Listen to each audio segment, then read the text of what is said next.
2월 14일 오늘 만나 성경 말씀은 요한복음 5장 16절에서 18절까지의 말씀입니다.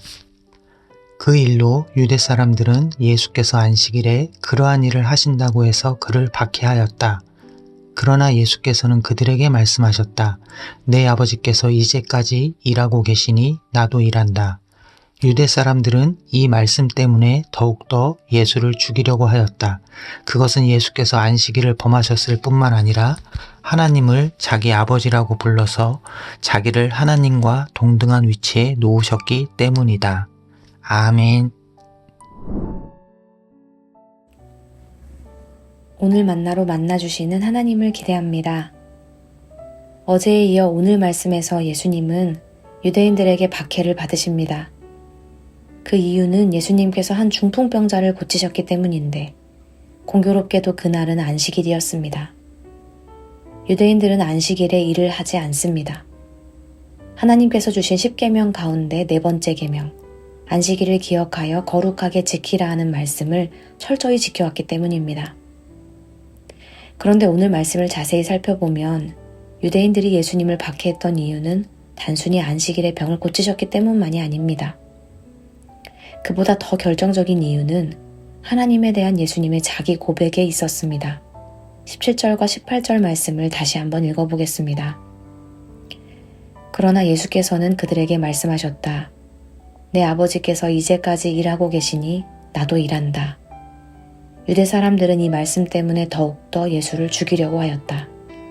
그것은 예수께서 안식일을 범하셨을 뿐만 아니라 하나님을 자기 아버지라고 불러서 자기를 하나님과 동등한 위치에 놓으셨기 때문이다. 유대인들의 분노는 예수님이 안식일에 일을 하셨다는 사실에서 멈추지 않습니다. 그 분노의 핵심은 예수님께서 하나님을 내 아버지라고 부르신 데 있었습니다. 예수님은 자신을 하나님의 아들로 고백하시면서 아버지와의 관계 속에서 안식일의 의미를 새롭게 드러내셨기 때문입니다. 그렇다고 해서 유대인들의 반응을 단순히 불신앙으로 치부해서는 안 됩니다.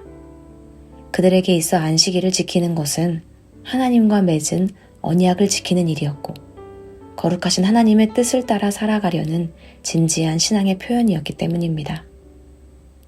문제는 그 열심이 예수님이 누구이신지를 깨닫지 못하게 했다는 데 있습니다. 하나님과의 관계를 지키고자 했던 그들의 노력은 오히려 하나님께서 새로운 방식으로 자신을 계시하실 길을 막고 말았습니다. 결국 그들은 예수님의 행하심을 하나님의 일하심으로 인식하지 못하고 오히려 경계해야 할 위험으로 여기게 된 것입니다. 요한복음 5장이 우리에게 보여주는 문제는 단순히 유대인들이 안식일 규정을 잘못 해석했다라는 것이 아닙니다. 더 근원적인 문제는 하나님을 향한 신앙이 관계가 아니라 통제로 굳어졌다는 데 있습니다. 안식일에는 아무 일도 해서는 안 되고 하나님은 우리가 이해하는 틀 안에서 일하셔야 한다는 생각이 자리 잡은 것입니다. 그래서 유대인에게 있어 예수님의 선언, 내 아버지께서 이제까지 일하고 계시니 나도 일한다 라는 말씀은 신성모독처럼 들릴 수밖에 없었습니다. 하나님과의 관계를 지키려는 열심이 정작 하나님께서 보내신 아들을 거부하는 결과로 이어진 것입니다. 오늘 이 말씀은 우리를 돌아보게 합니다. 하나님이라면 이렇게 일하실 거야. 하나님은 이런 방식으로는 말씀하지 않으실 거야. 이건 내가 알던 하나님이 아닌데. 우리가 가진 하나님에 대한 경험과 이해가 어느새 하나님께서 지금 우리의 삶 속에서 새롭게 말씀하실 자리를 가로막고 있지는 않은지 돌아보게 됩니다.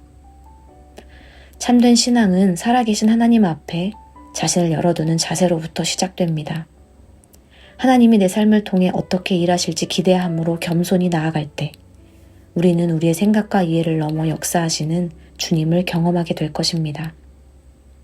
이 말씀 앞에서 하나님을 지키려는 열심보다 하나님이 지금 무엇을 말씀하고 계신지를 묻는 믿음으로 나아가는 우리가 되기를 소망합니다. 하나님을 가두는 신앙이 아니라 하나님께서 일하실 수 있도록 길을 내어드리는 신앙으로 살아가길 소망합니다. 기도하겠습니다. 하나님, 우리가 하나님을 사랑한다고 고백하면서도 어느새 우리의 경험과 이해 속에 하나님을 가두어 두지는 않았는지 돌아봅니다.